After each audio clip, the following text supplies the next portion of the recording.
জাতীয় পার্টি একসময় ছিল, সে জাতীয় পার্টি নিজেরাই ধ্বংস হয়ে গেছে।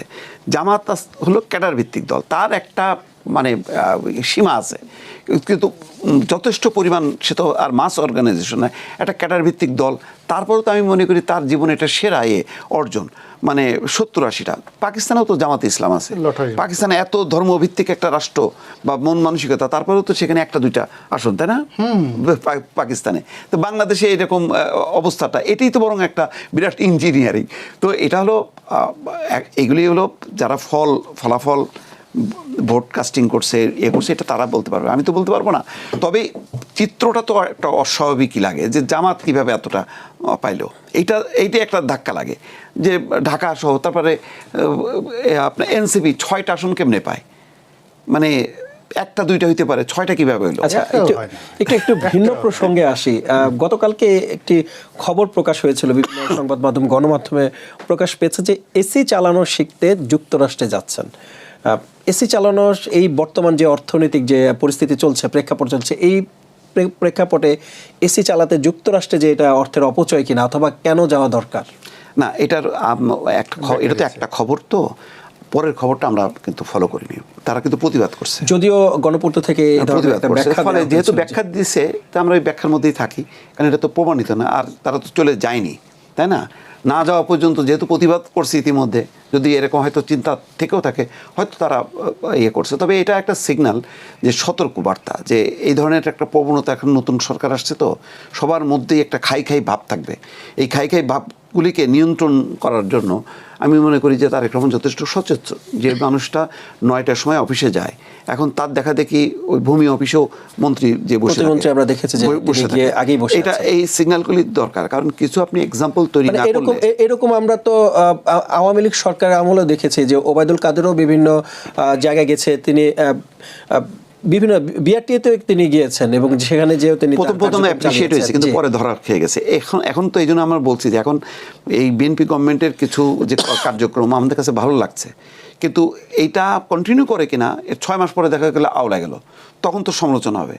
যেমন আওয়ামী লীগেরও অনেকগুলো কাজ, এই যে বিভিন্ন কার্ড চালু করা, আপনার মুক্তিযোদ্ধা ভাতা, বিধবা ভাতা, বয়স্ক ভাতা, এগুলি তো তারা করছে, তারই তো ধারাবাহিকতাটা এখন তারেক রহমানের, তাই না? তো আওয়ামী লীগের কি ওই মুক্তিযোদ্ধা ভাতার কেউ নিন্দা করে? কোনটা? ভুয়া মুক্তিযোদ্ধারা যে ভাতা পাচ্ছে ওইটা। কিন্তু মুক্তিযোদ্ধা ভাতাটা একটা কারেক্ট, একটা ভালো সিদ্ধান্ত। বিধবা ভাতা ভালো সিদ্ধান্ত। মানে ফ্যামিলি কার্ডে তাহলে কি যে দলীয় সিন্ডিকেট ঢুকে পড়বে কিনা শঙ্কা আছে অবশ্যই। কারণ এখন তো 37,000 বোঝা যাবে না, যখন 37 লাখ হবে তখন দেখা যাবে নানা ত্রুটি বিচ্যুতি দেখা যাবে। সেই কারণে সরকার অনেক চ্যালেঞ্জিং, কারণ বিএনপি তো একটা মাস অর্গানাইজেশন, এর মধ্যে নানা পদের লোকজন থাকবে। এইটাকে সঠিকভাবে পরিচালনা করা খুব মানে কঠিন, কিন্তু অসম্ভব না। এখন চেষ্টাটা হলো বড় কথা। এই যে আপনি বললেন না যে এসি ঠিক করতে, আমরা যদি ওইটা নিয়ে আলোচনা করতাম, কিন্তু আমরা তো পরপর দেখলাম যে না, এটা না। তো এইরকম অনেকগুলো ঘটনা ঘটবে, সাথে সাথে পুলিশ অ্যাকশন নেবে। আপনি দেখেন 20 দিনের মধ্যে অনেকগুলো ঘটনায় বিএনপি নেতাকর্মীরা কিন্তু অ্যারেস্ট হয়েছে, সাথে সাথে ঘটনা ঘটেছে এবং অ্যারেস্ট হয়েছে। তো এই ধারা, আমার ধারণা যে গত 18 মাসে যে বদনাম হয়েছে বিএনপি এখন ক্ষমতায় থেকে এগুলিকে প্রশ্রয় দেবে না। এবং ঢাকা বিশ্ববিদ্যালয়ে যে মবের ঘটনা ঘটছে, 2টা ঘটছে, একটা তো দেখেন ছাত্র দল নাই, কিন্তু এখানে আছে হচ্ছে শিবির বা বৈষম্য বিরোধী ছাত্র আন্দোলন, তারা আছে। তার মানে কি দলের মধ্যে তারা একটা সিগন্যাল মেসেজ পাচ্ছে যে এইগুলি এখন কিন্তু তারেক রহমান ঘাড়ের উপরে আছে, এবং সে কিন্তু খুবই তৎপর, এগুলি দেখছে, প্রতিনিয়ত মনিটরিং করতেছে। সুতরাং এখন আর ছাড় পাওয়া যাবে না। ধন্যবাদ আপনাকে জনাব গোলাম আল রানী। একটু আসতে চাই, গত 18 মাস তো আমরা ভারতের অনেক সমালোচনা করেছে, কিন্তু এই যে সংকটে যে সময় চলছে, তেলের সংকট, এর মধ্যে আমরা দেখেছি ভারত থেকে পাইপলাইনের মাধ্যমে ডিজেল আসছে। যারা সমালোচনা করছেন তারা এখন লজ্জা পাবেন কিনা?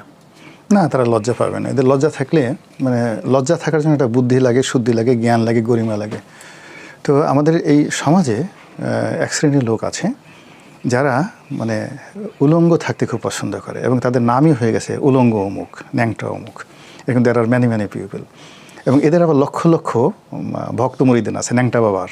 মানে আমাদের মানে এটা আমি একদিন অবাক হয়ে দেখলাম যে আর এটা আজকে নতুন না, এখন তো ধরেন এটা একটা প্রাতিষ্ঠানিক রূপ পেয়েছে। আমি একদিন হঠাৎ করে বছর 20 আগে এই 21শে টেলিভিশনের সামনে দিয়ে ওখানে বসে আছি, তো ওখানে গিয়ে দেখি যে এক লোক ন্যাংটা ঘুরে বেড়াচ্ছে ওই কারণ বাজারের সামনে দিয়ে, আর পেছনে 3-400 লোক প্যান্ট কোট টাই পরা সাহেব সেই ন্যাংটা বাম্পার পিছে পিছে ঘুরে বেড়াচ্ছে।